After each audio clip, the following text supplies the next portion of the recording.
오늘은 추수감사주일로 하나님께 영광을 돌리게 되었습니다. 매년 추수감사절을 우리가 맞이하게 되는데 많은 사람들이 이 추수감사절이 미국에서 유래된 게 아닌가 그렇게 생각을 합니다.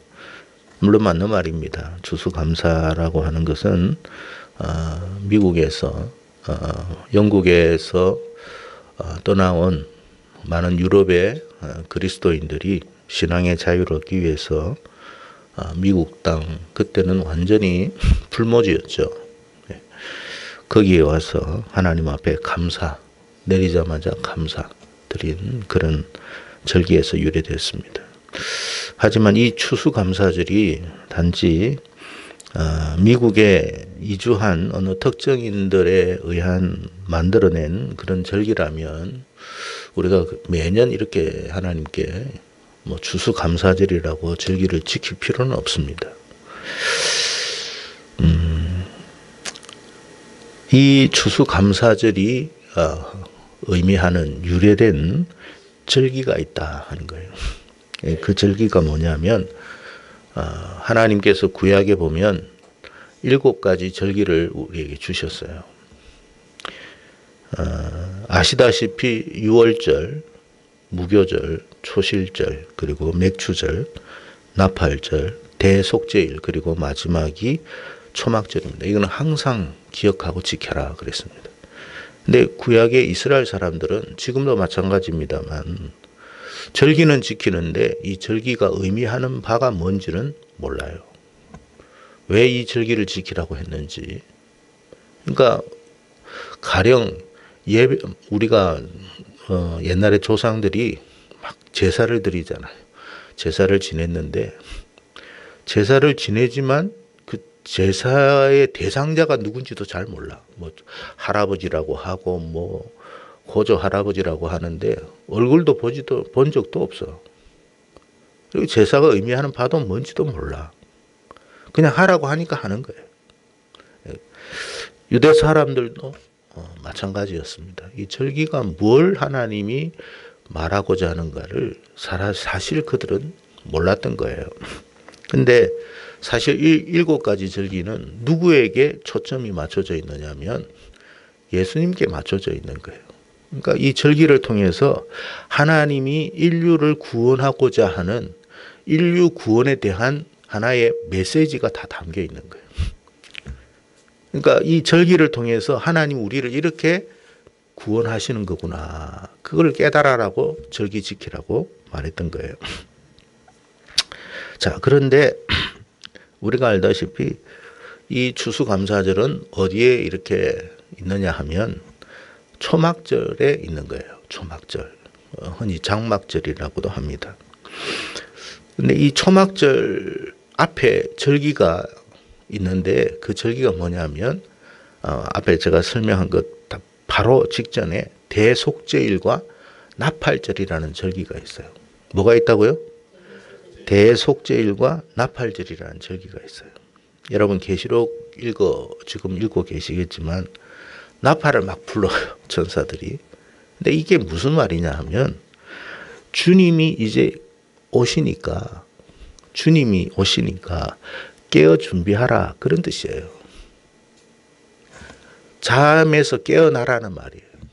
이제 초막절이 다 됐으니까 이제 준비하고 있어라. 그 말이 나팔 부는 거예요. 그래서 이 마지막 추수를 앞두고 부는 절기가 바로 나팔절입니다. 근데 이 나팔을 불면서 나팔절과 초막절에 마지막 그 사이에 있는 날이 하나 있는데 그 날이 무슨 날이라고요? 대속죄일이다 그 말이에요. 그러니까 이게 하나님이 나팔을 불면서 지금까지 준비되지 못한 그 모든 것들을 깨어나서 준비함으로 회개하라는 거예요. 그게 마지막 기회다 그 말이에요. 자, 그래서 이 추수감사절은 오늘 본문의 말씀에 보면 뿌리를 어디에 두고 있는 절기라고요? 초막절에 뿌리를 두고 있다 그 말이에요. 그래서 이 초막절은 주님의 재림, 예수님의 재림을 그리고 심판을 의미합니다.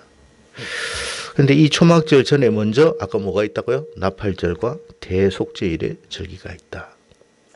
계시록의 7 나팔 이야기는 주님이 이제 임박하게 오시니까, 임박할 때가 되었으니까 영적으로 깨어서 주님의 오심을 맞이할 준비를 해라, 그 말이에요. 자, 그래서 대속죄일은 주님이 이제 오시는데 우리가 철저히 회개하고 깨어있고 열매 준비해라라는 거예요. 그래서 우리가 이게 추수감사절 뭐 여기에 보니까 온갖 채소도 있고 또 열매도 있고 하는데, 하나님이 정말 아까 우리가 찬송 불렀잖아요. 하나님은 농부가 되시고 씨를 뿌린다 했죠. 우리에게서 거두고 싶은 열매가 있다, 그 말이에요. 우리에게서 뭐 이게 토마토도 있고 배도 있고 뭐 이것도 다 그거는 하나님이 이미 만들어내시는 거고, 이걸 통해 가지고 정말 하나님이 우리에게 원하시는 열매가 뭔가 생각해 봐라, 그 말이에요.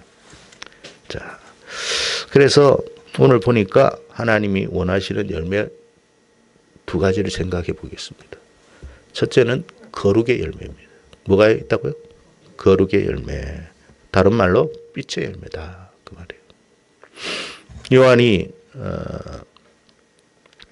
바울이 오늘 빛의 열매에 대해서 이야기를 했는데, 이 빛이라는 것에 대해서 요한이 요한복음 1장에 이야기를 했습니다. 이 빛은 예수님이다.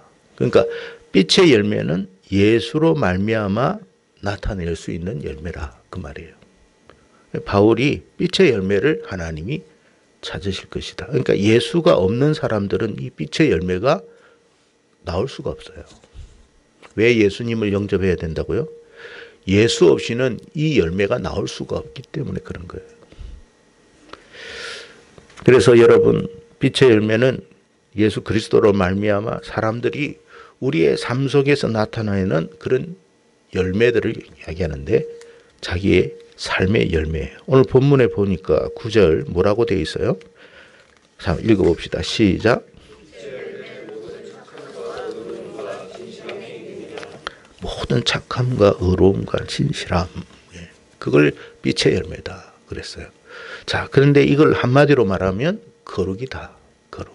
하나님은 우리에게 이걸 원하신다라고 말씀하는 거예요. 저와 여러분이 우리가 이 추수감사절을 우리가 맞이하면서 하나님이 초막절에 이제 예수님이 오셔서 우리에게 열매 찾으실 때 우리가 하나님 앞에 나타낼 게 뭐냐? 딴 거 아니에요. 이 열매만 있으면 돼요. 모든 착함과 의로움과 뭐라고요? 진실합니다. 거짓된 것은 하나님이 원하지 않아요. 하나님은 속이는 걸 제일 싫어해요. 진실해야 돼요.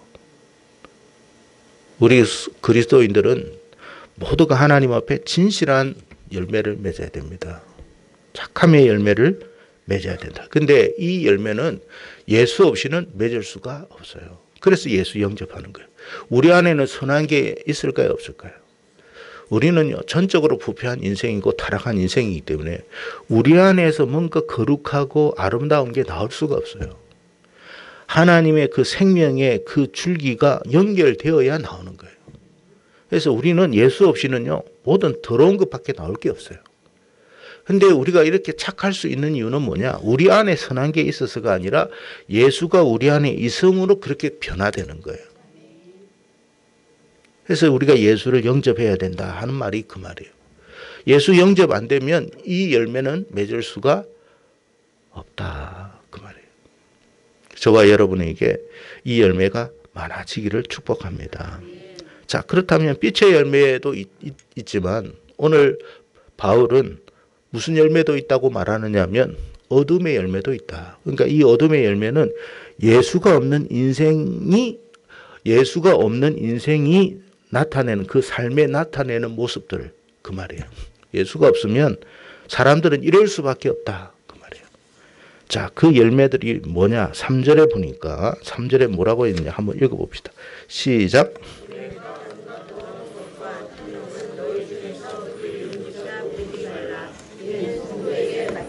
여러분, 예수가 없으면요, 사람은요 이렇게 될 수밖에 없어요. 근데 예수 없는 인생에게서 뭔가 선한 게 나올 것이다. 기대해서는 안 됩니다. 여러분, 왜 우리가 예수 믿는 사람하고 결혼해야 되는 줄 아세요? 진짜 예수가 있으면 이런 삶 못 살아요. 근데 예수를 안 믿는데 이런 삶을 기대한다? 기대 못 합니다. 나올 게 없어요. 결국 이렇게 나가요. 그래서 예수 믿는 사람, 예수 영접한 사람, 교회 다니는 사람 말하는 게 아니에요. 예수 영접한 사람과 결혼해라.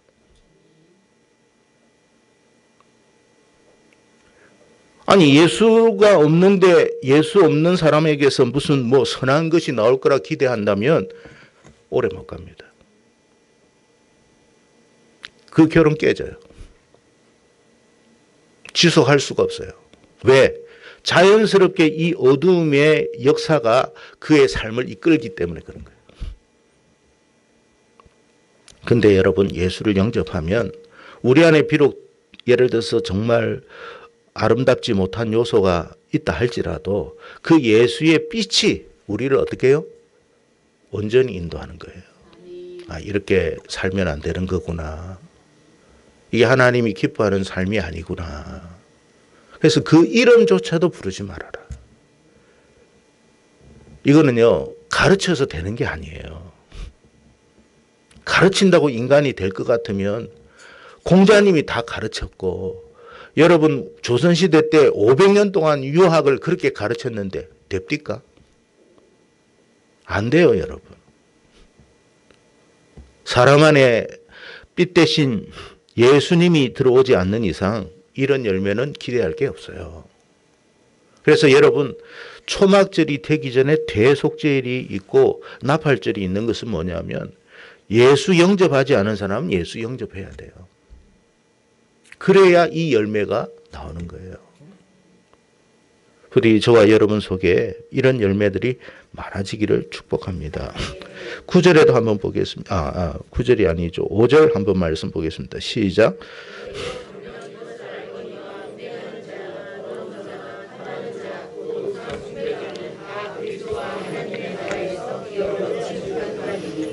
계시록 21장 8절에도 보면 요한이 말했습니다. 이런 사람들은 하나님이 불과 유황못에 던져버리겠다 그랬어요.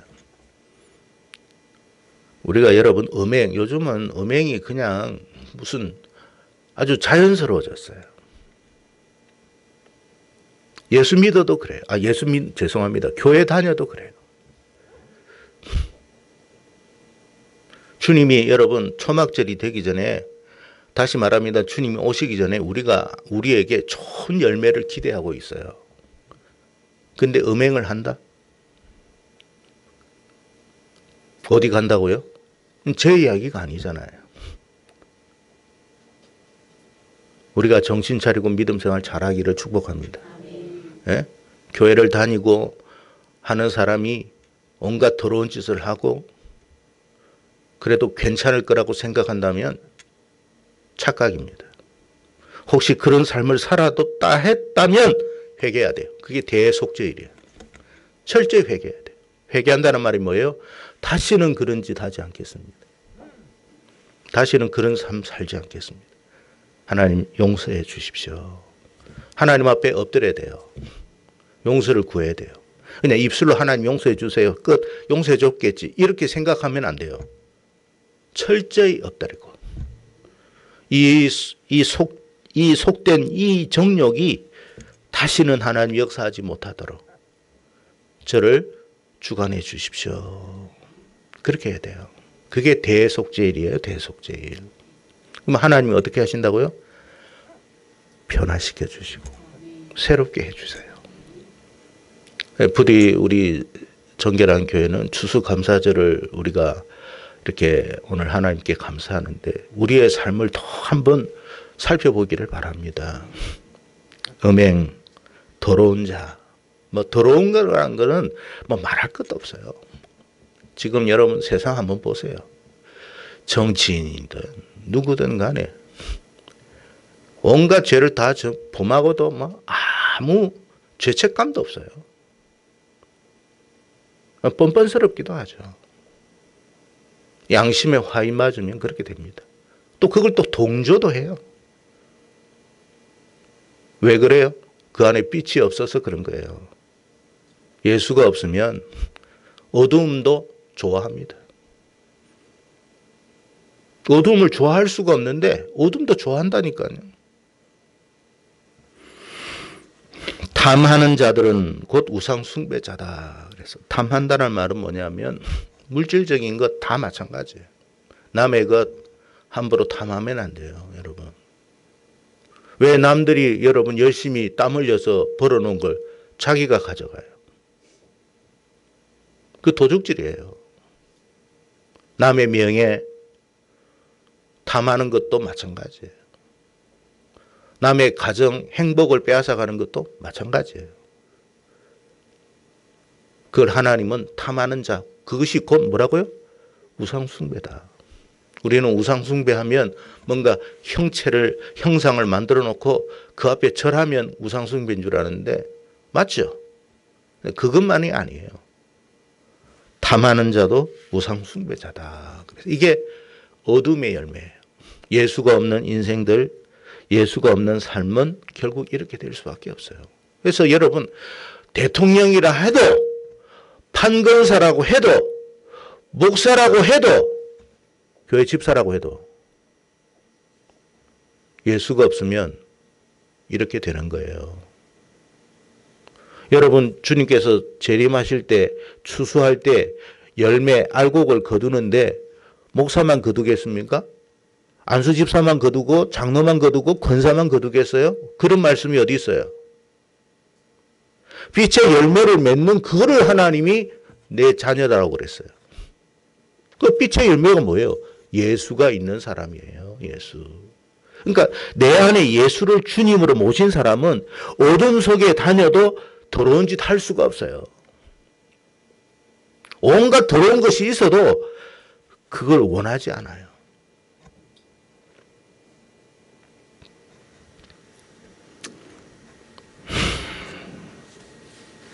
그래서 여러분, 우리의 삶 속에 내 안에 예수가 있는지를 잘 점검하십시오. 그리고 예수님이 기뻐하는 삶을 살 수 있도록 기도할 수 있기를 바랍니다. 자, 그런데 여러분 보세요. 오늘 바울이 에베소 성도들에게 이 말씀을 하셨거든요. 아니, 성도들에게 무슨 어둠의 열매를 왜 이야기하지?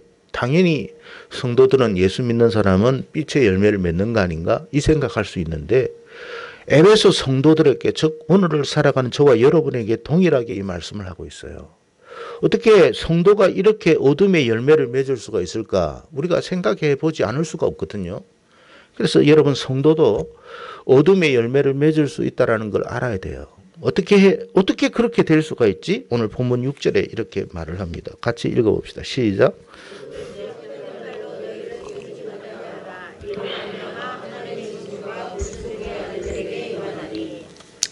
여러분, 누구든지 헛된 말로 너희를 속이지 못하게 하라 그랬어요. 교회 안에 여러분, 구약에는 거짓 선지자가 들어갔고 신약에는 거짓 교사들이 들어가서 성도들을 미혹시켰어요. 이래도 된다. 그래서 여러분, 교회 다녀도 여러분 술 마시고 그러잖아요. 이래도 된다 그래요. 교회 다녀도 여러분 거짓말하고, 교회 다녀도 여러분 온갖 더러운 짓도 하고 바람도 피우고 그럽니다. 왜? 그래도 된대요. 누가 그렇게 가르쳐요? 거짓 교사들이 가르친다. 여러분, 교회에 들어왔다 그랬어요. 6절에 보니까 교회에 들어왔다. 여러분, 헛된 말로, 누구든지 헛된 말로 너희를 속이지 못하게 하라 그랬어요. 요한이 요한 1서 2장 19절에 이런 말을 했습니다. 그들이 우리에게서 나갔으나 우리에게 속하지 아니하였나니 만일 우리에게 속하였더라면 우리와 함께 거했으리니와 그들이 나간 것은 다 우리에게 속하지 아니함을 나타내려 함이라 그랬어요. 이 거짓 교사들에 대한 이야기인데, 그 거짓 교사들은 원래 우리와 함께 있었던 사람들이다. 놀라운 이야기를 하고 있어요. 여러분, 거짓 교사들이 사실 교회 안에 있는 사람들이었어요. 근데 이 사람들로 말미암아 성도들이 변질되기 시작했다 이 말이에요. 거짓 교사들 중에 신약에 보면 가장 대표적인 인물이 누군 줄 아세요? 성경에 나와 있어요. 니골라입니다. 이 니골라가 어떤 사람이냐면 계시록에도 계속 언급되고 있는데 이 사람이 얼마나 신약 교회를 더럽혔고 타락시켰느냐 하면 여러분 이 사람의 영향력이 보통이 아니었어요. 근데 이 사람이 어떤 사람이었느냐? 사도행전 6장 5절을 보면 초대 예루살렘 교회에 세웠던 7 안수 집사였어요. 안수 집사 중에 한 사람이 니골라였어요. 읽어드리겠습니다. 온 무리가 이 말을 기뻐하여 믿음과 성령이 충만한 사람 스데반과 또 빌립과 브로고로와 니가노르와 디몬과 바메나와 유대교에 입교했던 안디옥 사람 니골라를 택하여 사도들 앞에 세우니 사도들이 기도하고 그들에게 안수하니라. 안수 집사예요. 이 사람이 얼마나 여러분 거짓된 사람이었느냐 하면 신약 교회를 다 허물어 떨어 버렸어요. 영향력이 굉장했던 사람이에요. 마치 사도 중에 가룟 유다가 있었던 것처럼 평신도 중에 안수 집사 중에는 니골라가 있었습니다. 니골라가 뭐냐? 우리가 예수 믿었으니까 술 마셔도 된다. 예수 믿었으니까 음행해도 된다. 죄가 안 된다. 그랬어요. 예를 든다면. 사람들이 얼마나 좋아했는지 몰라요. 예수 믿어가지고 예수가 우리를 다 구원했으니까 이제 우리가 어떤 죄를 지어도 상관없다. 그게 구원파예요. 구원파. 여러분 예수 믿으면 죄 지어도 괜찮아요? 예수 믿으면 죄 지으면 안 돼요. 죄를 지었다 해도 하나님 앞에 회개해야 돼요. 다시는 그런 죄 지으면 안 돼요. 근데 니골라는 괜찮다고 그랬어요. 사람들이 다 좋아했어요. 그러니까 얼마나 교회가 타락했겠습니까? 온갖 음행도 저지르고 별의별 짓 다 했습니다. 사기치고 도둑놈들 많아지고. 그래서 여러분 이 더러운 열매를 맺게 했던 이 거짓 선지자로 말미암아 교회가 이렇게 병들어 버렸다. 그러나 너희들은 빛의 사람들이니까 그렇게 하지 말아라. 바울이 당부를 하는 거예요. 여러분 주님이 오셨을 때 우리에게서 무슨 열매를 찾는다고요? 거룩의 열매, 빛의 열매를 찾아요. 그 열매를 준비할 수 있는 저와 여러분 되기를 축복합니다. 두 번째 우리가 준비해야 할 게 뭐냐? 범사에 감사하는 거예요. 뭘 감사하라고요? 범사에 감사해라. 우리가 추수감사절을 매년 지킴으로 우리가 우리의 삶 속에서 잃어버렸던 게 하나 있어요. 그게 뭐냐면 감사를 잃어버렸어요. 바울이 골로새서 4장 2절에서도 말합니다. 기도를 계속하고 기도에 감사함으로 깨어 있으라 그랬어요. 주님께서 데살로니가 전서 5장에서도 말합니다. 하나님이 기뻐하시는 게 있어요. 원하시는 게 있다. 뭐죠? 첫째는 항상, 둘째는, 셋째는 이것이 너희를 향한 그리스도 안에서의 하나님의 뜻이다 그랬어요. 근데 우리 입술 속에 우리가 감사를 잃어버렸어요. 원망하고 불평하고 주어진 것에 대한 감사가 없어요. 여러분 우리의 삶에 하나님이 놀라운 복을 주셨어요. 엄청난 복을 주셨어요. 근데 그 복에 대해서는 감사는 안 하고 조금 안 되는 부분에 대해서는 원망하고 불평해요. 여러분 하나님이 우리에게 얼마나 많은 걸 주셨습니까? 그 부분에 대해서 감사해야 되는데 계속 뭐가 없다고 원망하고 불평합니다. 여러분 저 다른 나라에 가보면 우리나라처럼 여러분 풍요롭게 사는 나라도 없어요. 제가 이야기했죠. 그 스페인 가니까 전기도 여러분 제대로 못 쓰더라고. 물도 제대로 못 써요. 왜요? 부족하니까. 우리나라처럼 물 펑펑 쓰고 전기 많이 쓰는 나라가 어디 있습니까? 근데 이런 거는 너무 그래서 여러분 거기는 가로등도 거의 불도 안 켜요. 어두컴컴하더라고요. 한 8시 되니까 불 다 꺼버려요.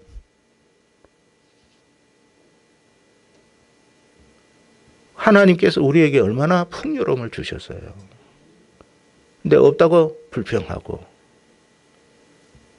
여러분 감사를 항상 잃어버리지 않기를 바랍니다. 고린도전서 10장 10절에 이렇게 말을 했어요. 그들 가운데 이거 10장 10절에는 광야 생활한 이스라엘 사람들인데 이스라엘 사람들 중에 약속의 땅에 못 들어간 이유에 대한 이야기를 바울이 했습니다. 고린도전서 10장 10절에 그들 가운데 어떤 사람들이 원망하다가 멸망시키는 자에게 멸망하였나니 너희는 그들과 같이 원망하지 말아라. 여러분 지금의 삶에 대해서 먼저 감사부터 하십시오. 그래야 하나님이 기뻐하시는 거예요. 근데 원망 불평하면 뭘 좋아하겠어요. 우리가 추수감사절을 맞이해서 우리에게 불편했던 것에 대한 원망하기보다는 하나님이 우리에게 베풀어 주신 것에 대해서 감사부터 하십시오. 그래야 하나님이 또 기뻐하시고 그 감사의 입술에 축복을 하는 거예요. 시편 104편 100편 4절에 감사함으로 그의 문에 들어가며 찬송함으로 그의 궁정에 들어가서 그에게 감사하며 그의 이름을 송축할지어다. 그래서 여러분 주님이 재림하셨을 때 주님 재림하니까 믿어요? 두 가지 딱 찾아요. 빛의 열매, 감사 생활이에요. 나에게 빛의 열매가 있는지 우리가 여러분 이렇게 열매를 하나님 앞에 드릴 수 있는 것에 대해서 기뻐하고 우리가 좋아하듯이 하나님도 우리에게 열매를 찾는단 말이에요. 그 빛의 열매를 하나님께 드릴 수 있기를 바라고 우리의 입술에 항상 감사의 입술이 될 수 있도록 기도하십시오. 시편 50편 23절에 감사로 제사를 드리는 자가 나를 영화롭게 하나니 그의 행위를 옳게 하는 자에게 내가 하나님의 구원을 보이리라. 감사할수록 뭐 한다고요? 구원을 보이리라. 여기서 구원은 우리가 영원 구원도 구원이지만 우리의 삶 속에서 하나님이 어려움이 있고 역경이 있을 때마다 하나님이 우리를 건져내신다. 그 말이에요. 생활이 좀 어렵습니까? 감사부터 하세요. 감사부터 하세요. 그러면 그 환경에서 하나님이 건져주실 거예요. 우리가 이렇게 예배 드린 것에 대해서 감사해야 돼. 내가 직장 생활할 수 있는 것도 감사해야 돼. 직장 생활인데 내가 왜 이거밖에 못 벌지? 원망. 여러분 직장 없는 것이 좋겠어요? 있는 게 좋겠어요? 바쁜 게 좋겠어요? 너무 한가해서 일이 없는 게 좋겠어요? 그러니까 바쁠 때도 감사해야 돼. 왜? 일이 없는 것보다는 나아. 진짜 한번 일이 없어 보세요. 감사가 정말 여러분 좋을지. 나는 너무 일이 많아. 휴가도 못 가서. 일이 없는 사람은요. 365일이 휴가예요. 근데 그거는 좋은 게 아니에요. 휴가도 여러분 열심히 일했을 때 쉬어야 그게 휴가지. 일도 없는데 무슨 휴가가 있겠습니까, 여러분? 그래서 여러분 우리가 이런 모든 것에 대해서 감사할 수 있는 우리가 되기를 바랍니다. 그래서 이런 우리의 삶이 될 때 주님이 오시면 어떻게 한다고요? 우리를 곳간에 될 것이다. 이제 그때는 천국에 들어간다 뜻이에요. 그때는 슬픔도 없어요. 눈물도 없어요. 아픔도 없어요. 괴로움도 없어요. 헤어짐도 없어요. 그런 복된 삶이 저와 여러분에게 충만히 있기를 주의 이름으로 축복합니다. 기도하겠습니다.